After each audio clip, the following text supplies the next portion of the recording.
Kedengeran jelas? Shalom. Ya, sebentar. Oke, cek sound 1, 2, 3. Kedengeran? Jelas. Jelas ya? Oke, puji nama Tuhan. Terima kasih Tuhan Yesus. Shalom everyone. Saya izinkan saya bersyukur kepada Tuhan Yesus dan juga berterima kasih kepada Bapak Pendeta Andreas Tanamas. Dan saya juga berterima kasih kepada PD Victory Shekina yang sudah memberikan kesempatan kita bersama-sama bisa berkumpul untuk berbagi berkat kemuliaan Tuhan. Ada amin, saudara-saudara? Amin. Sama-sama. Dan saya juga berterima kasih dengan rasa hormat kepada Bapak Gembala, demikian pun kepada imam musik, worship leader yang luar biasa, ya, kepada seluruh tim pendukung, host, bahkan co-host, bahkan juga seluruh yang bersangkutan, dan tak lupa kepada Sister Risma yang luar biasa. Karunia Tuhan diberikan karunia untuk kesaksian berpujian. Lanjutkan itu, fokus di dalam Tuhan hingga kita tidak akan pernah merasakan lagi apa yang namanya penderitaan dalam keadaan kita. Nah, dalam Tuhan selalu kuat. Oke? Mari sama-sama kita siapkan Alkitab kita. Saya selalu menghimbau untuk satu dan lain hal menyiapkan catatan kecil. Karena kita saat ini ingat mungkin the next kita bisa lupa ya. Ada kalanya lebih baik mari sama-sama kita siapkan catatan kecil kita. Untuk materi saat ini yang akan saya sampaikan dalam nama Yesus, yaitu mengandalkan Tuhan, itu dasar kekuatan kita. Mari sama-sama kita buka dalam Yeremia 17 ayat 7. Boleh untuk hostnya dibantu? Ya. Yang PowerPoint-nya. Nah, ya. Oke. Nah, itu. Ya. Thank you so much. Ya. Iya, kita baca, saya mewakili mungkin di sini dalam Yeremia 17 ayat 7. Diberkatilah orang yang mengandalkan Tuhan, yang menaruh harapannya pada Tuhan. Kita tahu di sini kenapa ada diberkatilah orang yang mengandalkan Tuhan. Terus kalau yang nggak mengandalkan Tuhan, apakah diberkati? Orang awam yang memakai penglihatan di dalam hikmat manusia merasa dia nggak dalam Tuhan loh, tapi kok dia kaya. Dia nggak di dalam Tuhan, tapi dia sukses. Kita jangan salah ya. Kita harus bisa membedakan mana orang yang diberkati di dalam Tuhan and then orang yang diberkati di luar Tuhan. Mana orang-orang yang berkategori anak-anak Tuhan, mana yang bukan anak Tuhan. Jadi harus digarisbawahi. Karena banyak sekali kita tidak munafik, kita seringkali bilang, loh dia nggak hidup dalam Tuhan tapi kok bisa sukses. Dia nggak hidup dalam Tuhan tapi kayaknya hidupnya asik-asik aja. Ada pepatah mengatakan rumput tetangga selalu lebih hijau, right? Ya, jadi seperti itu. Mari kita buka lagi apa dasar kita harus mengandalkan Tuhan. Is the point. Boleh PowerPoint-nya dinyalakan kembali. Kita akan kupas tuntas satu demi satu. PowerPoint, yang PowerPoint. Nah. Ya, oke. Di sini dikatakan apa dasar kita harus mengandalkan Tuhan, yaitu poin pertama dulu yang saya akan kupas. Karena kita manusia, kekuatan kita dan kemampuan kita terbatas. Poin ini saya mohon izin untuk saya jelaskan, yaitu apa arti karena kita manusia, kekuatan dan kemampuan kita terbatas. Seringkali orang yang di dalam zona nyaman, artinya dia sudah memiliki jabatan, dia sudah memiliki banyak uang secara finansial, mungkin saya katakan dia sukses, atau mungkin sosok yang dinamakan orang tua yang sudah merasa dia memiliki title yang tinggi, sarjana, S1, S2, dan lain sebagainya. Dia merasa hidupnya sudah sukses. Ketika di dalam zona nyaman, everything is fine. Seolah-olah semuanya tidak ada yang perlu dikhawatirkan. Dia merasa, aku mampu. Misalnya dia sosok pengacara, aku pengacara handal. Orang lain aja kasusnya bisa gue pecahin, bisa gue bela. Masa buat diri gue sendiri nggak bisa, buat keluarga gue nggak bisa. Seperti itu kira-kira. Dan selanjutnya adalah kita seringkali melihat apa sih yang nggak gue bisa lakuin, duit gue banyak. Apa yang lo mau gue bisa, apa yang gue mau juga gue bisa. Selalu dan selalu seperti itu. Sampai satu saat kejadian. Ketika memang saya konteksnya berbicara dulu anak di dalam Tuhan ya. Anak materi kita adalah anak di dalam Tuhan. Satu ketika dia memang percaya Yesus nggak percaya, ke gereja nggak ke gereja. Tetapi kekuatan keintimannya kepada Tuhan hanya beberapa persen. Karena selama ini yang dia andalkan adalah kekuatannya sendiri, kemampuannya sendiri. Sampai saat ini aku hidup fine, dia bilang kayak begitu. Karena apa yang aku punya. Ketika Tuhan sudah memberikan waktu, ternyata dia tidak pernah intim. Tidak pernah mengandalkan aku, Tuhan bilang. Tuhan menjentikan jarinya. Segala sesuatu dia yang punya mengalami krisis. Segala sesuatu yang dia miliki selama ini aman, nyaman, entahkah itu pekerjaan, usaha dia bos, bangkrut.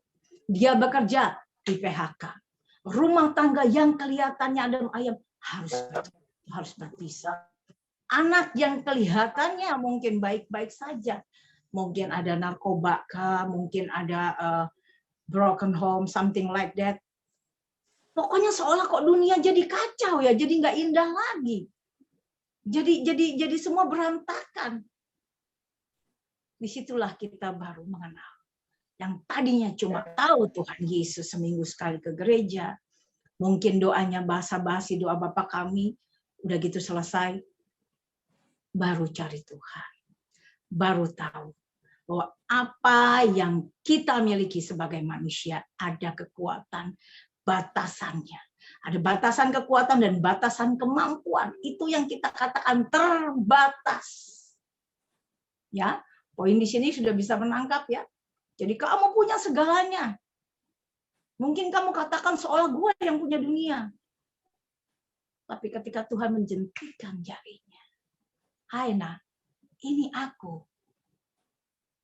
Berkat di atas segala sumber berkat. I am the king. Yesus bilang seperti itu. I am the good father. Tapi kita nggak pernah menoleh dia ke atas. Seolah-olah kita merasa segalanya kita udah punya.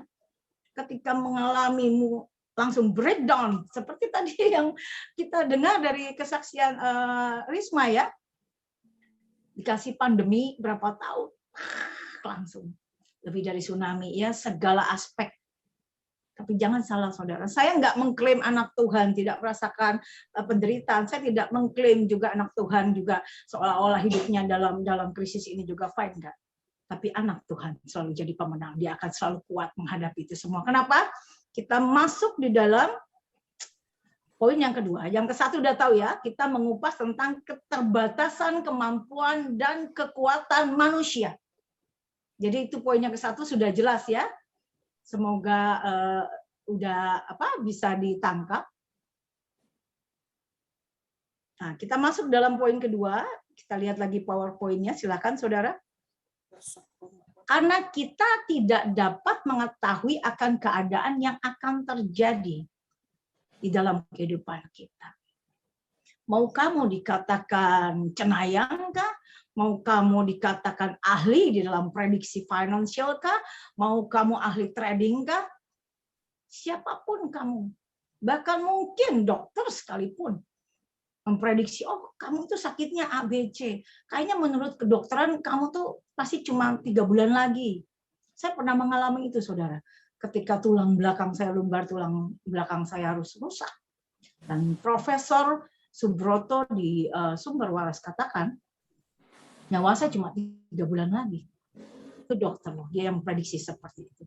Apa yang manusia mungkin katakan di dalam penglihatannya, kita pakai okelah seorang cenayang yang begitu penuh dengan ramalan-ramalan. Kita tahu, kita percaya, kita yakin tidak akan pernah bisa mengalahkan penglihatan Tuhan Yesus kita. Amin. Dia akan tahu apa yang akan terjadi. Terus gimana, Bu? Taunya seperti apa, Bu? Kadang kita bilang, contoh ya, saya kasih contoh bisnis. Yang seolah udah mau goal. 99%, saya pakai kalimat itu, 99%. Sudah mau deal. Tahu-tahu mau ke notaris, atau mau transaksi, batal.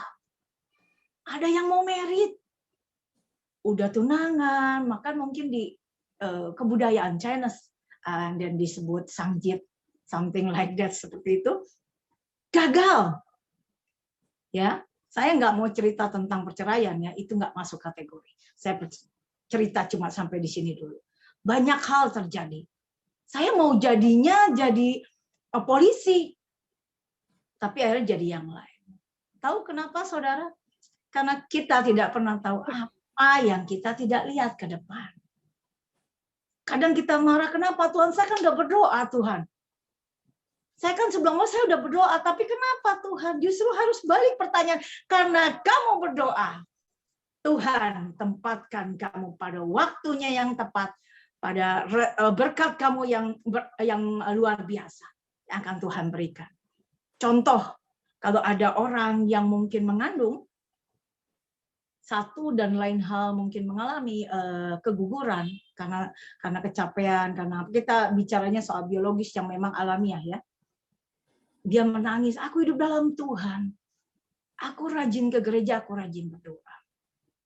Coba mulai sekarang, mari sama-sama anak Tuhan selalu berkata bahwasannya, Tuhan, aku percaya Tuhan. Mungkin ini saat ini menyakitkan, mungkin saat ini mengecewakan, tapi aku percaya Tuhan. Biarlah kehendak-Mu yang terjadi, karena aku tahu Engkau Maha melihat apa yang tidak kami lihat. Kami memiliki keterbatasan di dalam melihat, tapi Engkau tidak pernah memiliki keterbatasan untuk tahu ke depan atas masa depan kami. Itu poin yang kedua, saudara, dan mari kita lanjut untuk poin yang ketiga. Karena kita tidak dapat berjalan dalam kebenaran Tuhan. Hanya Tuhan yang menetapkan langkah-langkah kita untuk berjalan dalam kebenarannya, yaitu melalui firman-Nya. Kenapa, Bu? Kok kita tidak dapat berjalan dalam kebenaran Tuhan sih? Tuhan bilang, kamu itu nggak bisa serta-merta berjalan di dalam kebenaranku. Kalau kamu tidak setiap hari memakan kebenaran itu lewat firman Tuhan. Nggak cukup kamu berdoa, misalnya kamu berdoa nih ya, kamu berdoa, udah, kan gue udah berdoa, berarti hari ini gue sukses. No. Kebenaran Tuhan yaitu harus dalam segala aspek. Berdoa, berusaha, dan dengan kelakuan yang berkenan. Nggak cukup dengan berdoa saja, tidak cukup dengan berusaha saja. Selanjutnya kelakuanmu semua gue. Aku udah berdoa, aku udah baca firman. Aku juga kerja loh. Pergi pagi, pulang malam. Selesai. No. Hidup yang tidak berkenan di dalam Tuhan. Itu pun akan menghalangi berkat-Mu. Jadi harus dalam segala aspek. Makanya Tuhan bilang di sini, Dia mengatakan, kita tidak dapat berjalan dalam kebenaran Tuhan. Ya, hanya Tuhan yang menetapkan langkah-langkah kita untuk berjalan dalam kebenarannya melalui firman-Nya. Jadi kalau kita rajin untuk saya selalu menegaskan kepada seluruh anak-anak rohani saya, semoga di sini ada, saya sih mengundang, mungkin kalau yang Europe saya nggak undang karena perbedaan waktunya terlalu terlalu 12 jam. Kalau misal diizinkan Tuhan, saya belum lihat sih ya, ada Sarawak, Taiwan, Hong Kong, Singapura, dan Malaysia, dan Indonesia, semoga semua bisa hadir. Dan kembali lagi ke permasalahan ini adalah, saya selalu mengajarkan kepada mereka, kalau kamu mau ada di dalam bimbingan, saya bilang mami karena mereka sebut saya mami, bimbingan mami, saya tidak mau membelai kamu dengan pujian. Saya tidak mau mengomong-ngomong kamu seperti bayi rohani. Kamu sudah dapat itu dari gereja-gereja lokal. Ya, mungkin yang belum kenal saya, izinkan saya mungkin terlambat, tapi lebih baik terlambat daripada tidak sama sekali. So, saya adalah Pastor Ratna Sayers, istri dari mendiang suami saya, Bapak Pendeta Dr. Yohanes Joni Sayers. Beliau adalah Kepala Misionaris Internasional, base camp kami di Hong Kong dengan bendera Mission Breakthrough Internasional. Dan di mana saya tekankan anak-anak rohani saya, mereka berjemaat di gereja mana saja. Saya tidak terikat denominasi apapun. Kadang saya diundang juga oleh Persekutuan Katolik, saudara. Jadi kita harmonisasinya baik, saya menyebarkan berita Injil kemanapun Tuhan utus.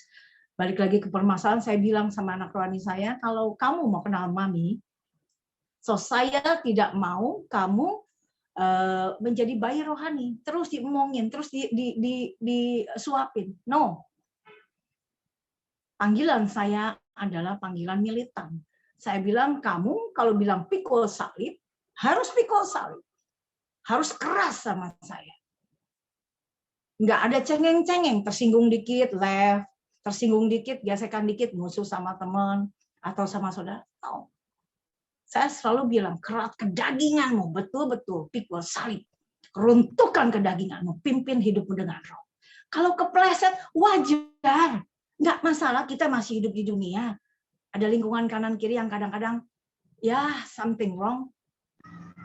Tapi cepat-cepat bangkit gitu loh. Itu yang selalu saya ajarkan oleh semua jemaat-jemaat yang dari manapun mereka telepon atau bertemu saya seperti itu.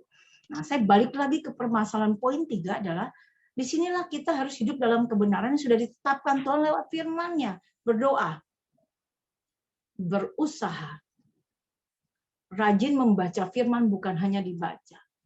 Walaupun satu firman yang kamu baca, tapi kamu harus genapi. Tuhan, aku mau saat ini aku menjadi pelaku firman-Mu, Tuhan.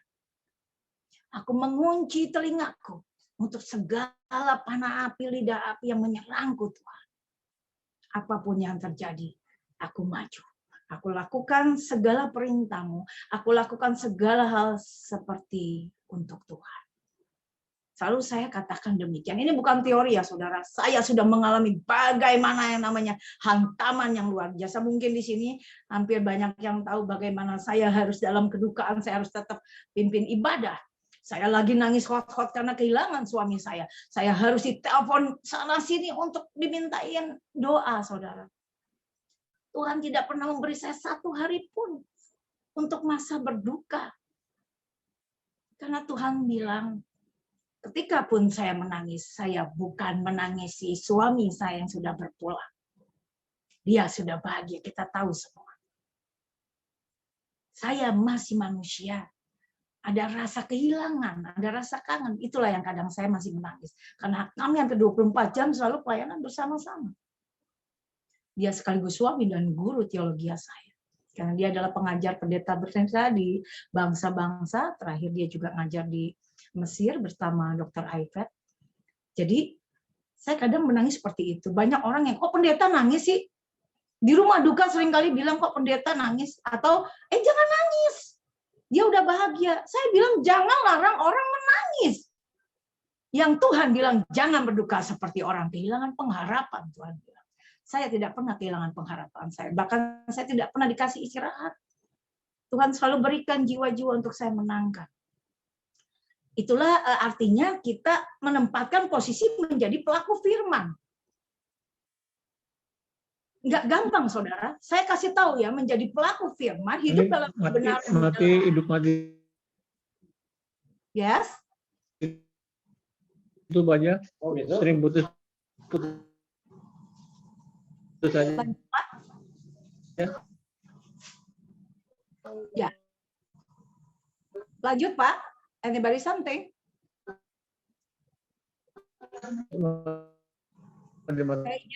Saya izin lanjut ya. Kurang dengar nih saya. Gemak suaranya. Oke, jadi menjadi pelaku firman itu seperti itu ya, saudara. Saya katakan tidak gampang. Saya jelas-jelas tegaskan, sulit. Tapi kita tahu, kita sama-sama tahu dan mengerti bahasa Indonesia apa arti kata sulit. Sulit itu sesuatu yang tidak mudah. tapi tidak sama dengan tidak bisa kita lakukan. Kita bisa melakukannya. Kalau kita tadi sebagai manusia memiliki keterbatasan dan kekuatan yang terbatas, kita pakai kekuatan yang di atas yang tanpa batas. Untuk kita bisa melalui hal-hal yang sulit menjadi pelaku firman tersebut. Amin, saudara. Ya, itu jadi intinya poinnya yang harus dicatat adalah bagaimana menjadi pelaku firman yang katanya sulit, tapi kita mau bisa lakukan. Berdoa, berusaha, tidak cukup sampai di situ. Kamu harus mentreatment diri kamu. Kalau kita semua ya, saya nggak bilang kamu, sorry, saya ralat. Kita semua, termasuk saya.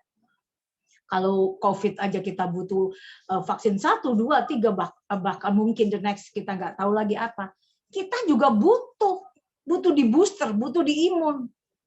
Nggak cukup kamu bilang saya itu udah hafal kok firman. Saya nggak sebut, kadang ada, saya selalu bilang sama anak rohani saya, media sosial saya hanya pakai untuk pelayanan dan menyebarkan firman. Kalau kamu mau berteman dengan saya, cintai firman Tuhan. Bahkan saya suka mengajarkan kepada mereka, kalau orang aja kamu bisa kasih jempol, buat firman Tuhan, kamu harus kasih love. Kamu harus cinta sama firman Tuhan.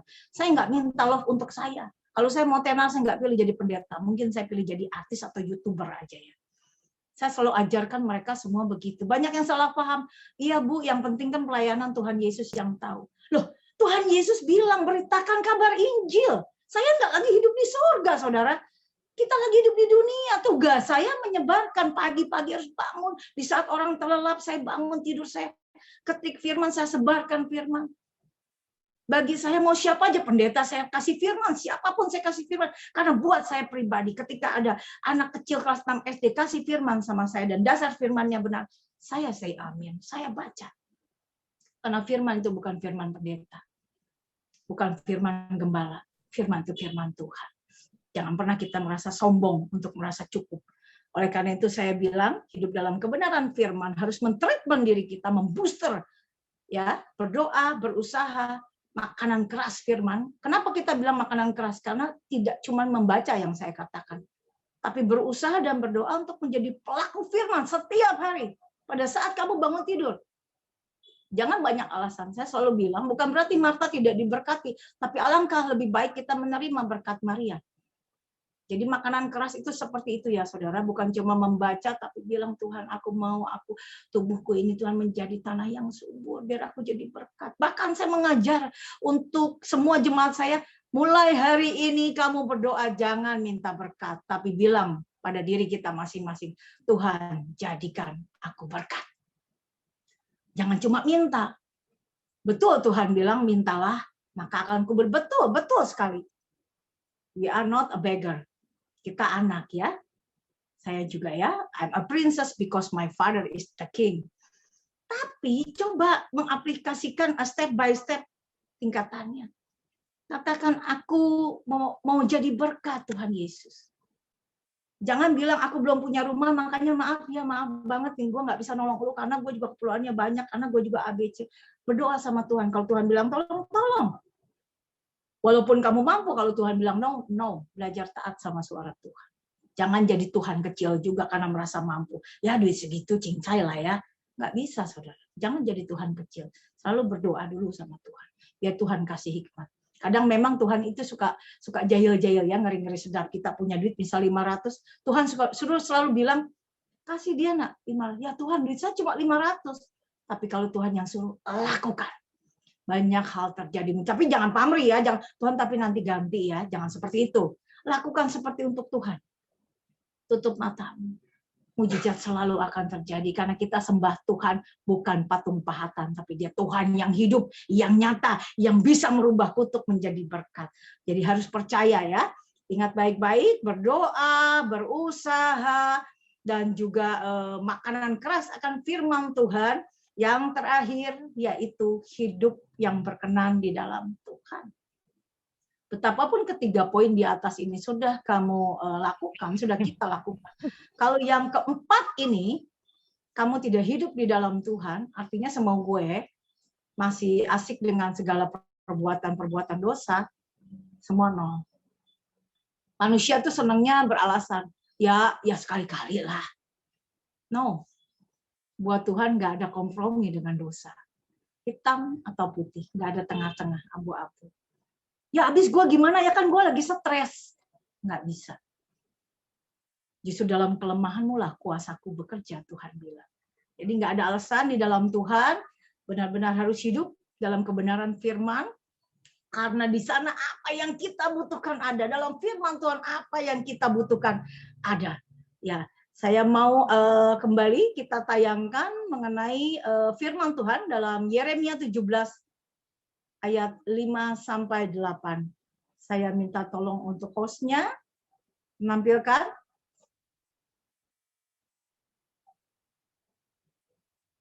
Ya, saya bantu untuk membaca, saudara. Saudara boleh catat di rumah dan merenungkannya. Mungkin ayat ini familiar, tapi bukan untuk diingat. Saya minta ini dilakukan. Ya, apa yang Tuhan larang tidak dilakukan, apa yang Tuhan anjurkan lakukan. Yeremia 17 ayat 5 sampai 8. Beginilah firman Tuhan. Terkutuklah orang yang mengandalkan manusia, yang mengandalkan kekuatannya sendiri, dan yang hatinya menjauh daripada Tuhan. Ia akan seperti semak bulus di padang belantara. Ia tidak akan mengalami datangnya keadaan baik. Ia akan tinggal di tanah angus di padang gurun, di negeri padang asin yang tidak berpenduduk.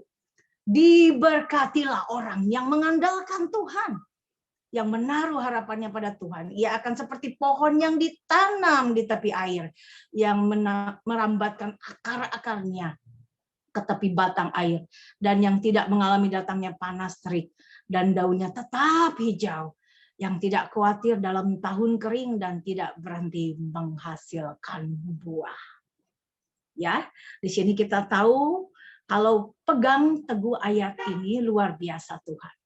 Kalau pegang teguh ayat ini, kita tidak akan pernah tahu yang namanya pandemi COVID ini akan meluluh lantahkan kita sampai binasa. No.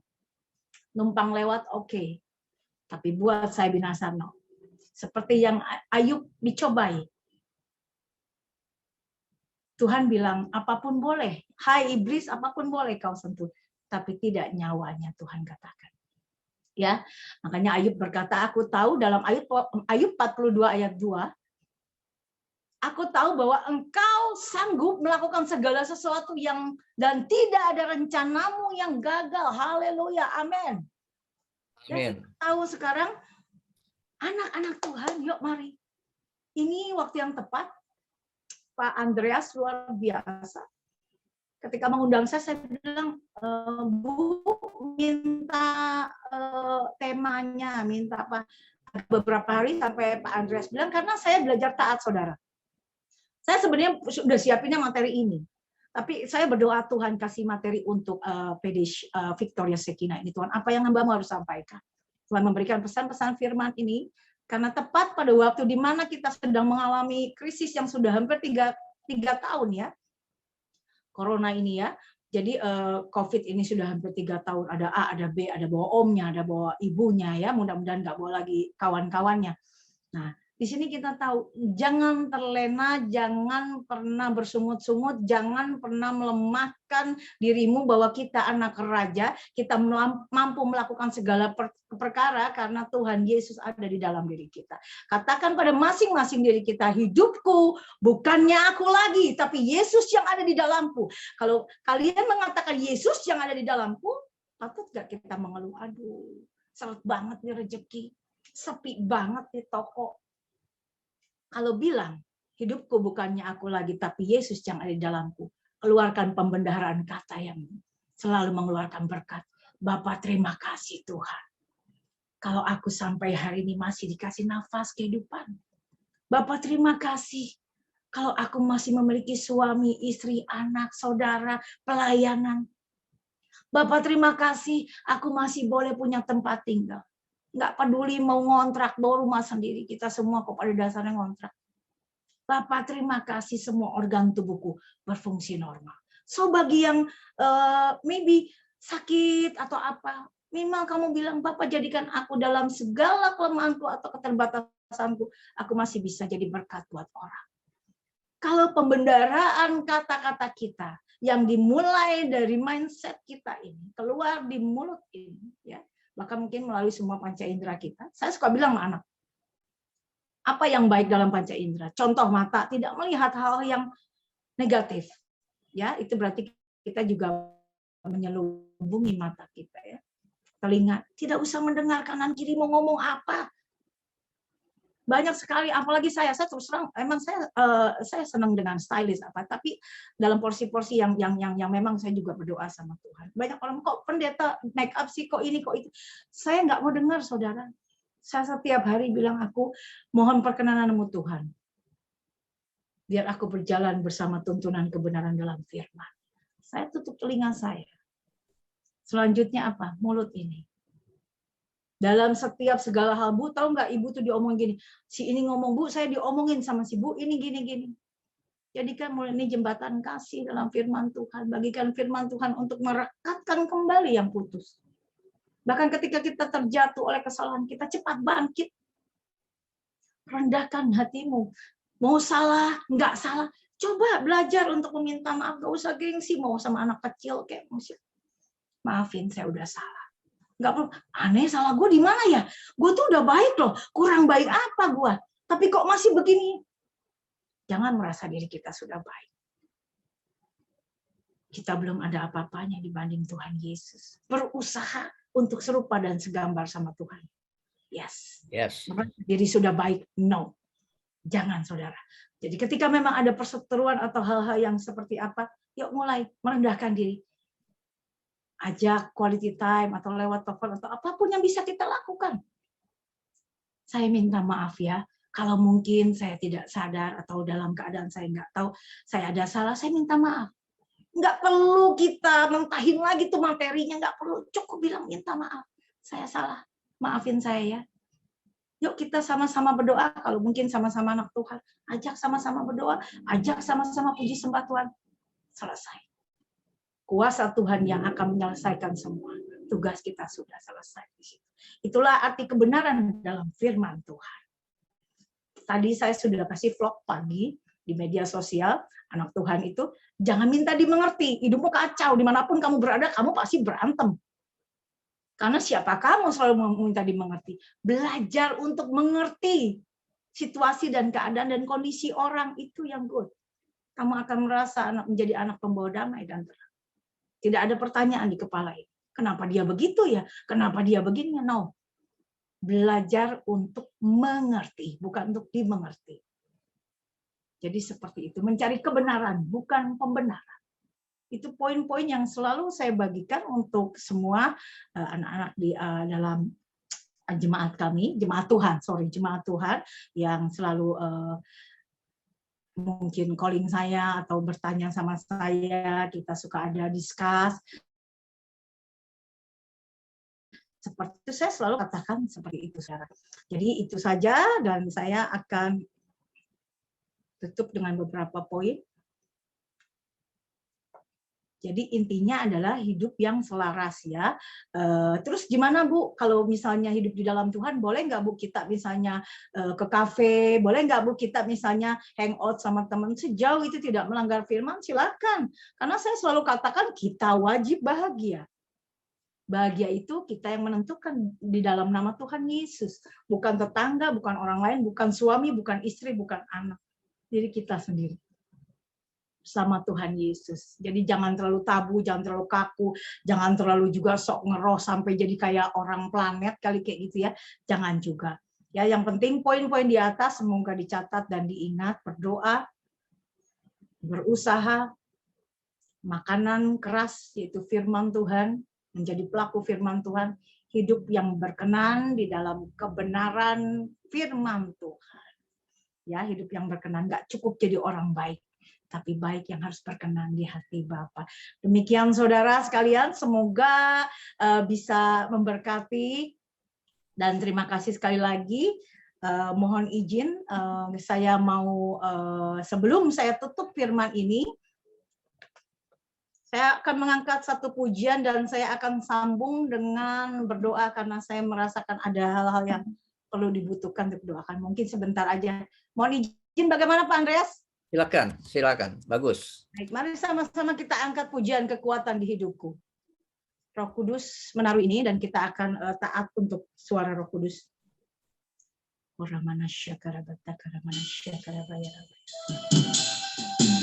Kekuatan di hidupku. Oh Jesus.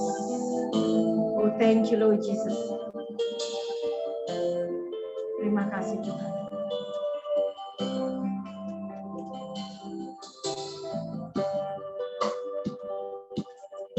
Kekuatan di hidupku, ku dapat dalam Yesus. Dia tak pernah tinggalkanku, setia menopangku. Berseru berharap dalam Yesus. Mari sama-sama angkat tangan saudara. Ajar kau Tuhan penuh kuasa, sanggup pulihkan keadaanku. Dalam tangan-Mu seluruh hidup tak akan goyah selamanya. Thank you, Lord. Kekuatan hidupku, ku dapat dalam Yesus. Dia tak pernah tinggalkanku, setia menopangku. Berseru berharap dalam Yesus. Amin. Ajar kau Tuhan penuh kuasa, sanggup pulihkan keadaanku. Dalam tangan-Mu seluruh hidupku tak akan goyah selamanya.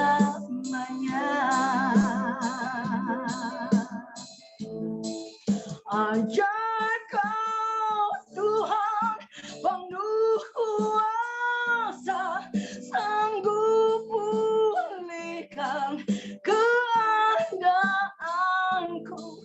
Dalam tangan-Mu seluruh hidupku tak akan goyah selamanya. Tak akan goyah selamanya.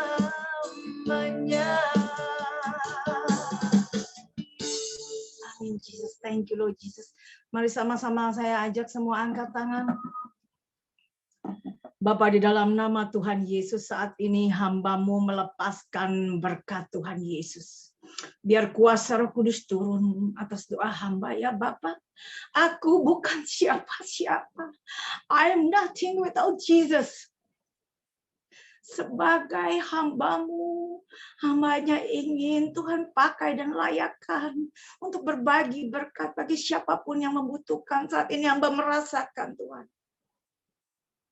Ada seorang ibu yang mengalami sakit, yang lebih parah luka batin, hidup di dalam kepahitan, karena memikirkan anaknya. Bahkan hamba merasakan ada yang dalam keterpurukan finansial. Hamba berdoa Tuhan Yesus saat ini, bagi saudara-saudaraku semua, bagi anak-anak Tuhan dimanapun berada. Ingat pesan firman Tuhan. Tak akan pernah Tuhan biarkan orang benar hidup untuk meminta-minta roti, bahkan terjatuh, bahkan binasa. Apapun yang iblis boleh cobai atas anak-anak Tuhan, Ketika kita tetap teguh dan setia di dalam Tuhan, Tuhan tidak akan pernah membiarkan nyawamu, rambutmu, apapun juga terjatuh tanpa seizinnya. Kuatlah di dalam Tuhan. Bukalah hati untuk Tuhan, memberikan segala kuasa penuh di dalam hidupmu. Jangan batasi Tuhan dengan apapun jadi kekuatan manusia. Jangan mengandalkan siapapun. Betapapun keluargamu hebat atau temanmu hebat. Mulailah hari ini berlutut, berdoa, percaya sungguh-sungguh. Biar karya Tuhan benar-benar luas tanpa batas atas hidup setiap kita. Maka saat ini kami percaya Tuhan Yesus, Kau buka jalan bagi usaha yang saat ini mengalami kebuntuan. Kau kembalikan berkat ya Bapa, bangkitkan usahanya dalam nama Yesus. Maka hamba berdoa bagi yang sakit seperti ini Tuhan. Kau pulih sembuhkan Tuhan Yesus. Bukakan hati seorang ibu yang masih mengalami kepahitan. Koramana syakara batakara mana syakara baba baba baba baba. Koramana syakara batakara mana syakara baba baba. Sentuh hatinya Tuhan. Lawat dia secara pribadi ya Bapa. Lepaskan pengampunan. Kirimkan Jehovah Shalom atas ibu ini ya Bapa. Akhirnya dalam nama Yesus. Kami percaya satu orang bertobat, seisi rumah diselamatkan. Anak-anaknya pun diselamatkan. Terima kasih Tuhan Yesus. Terima kasih Bapa. Di dalam nama Tuhan Yesus kami berdoa. Haleluya. Haleluya. In the name of Jesus Christ. Haleluya. Amen.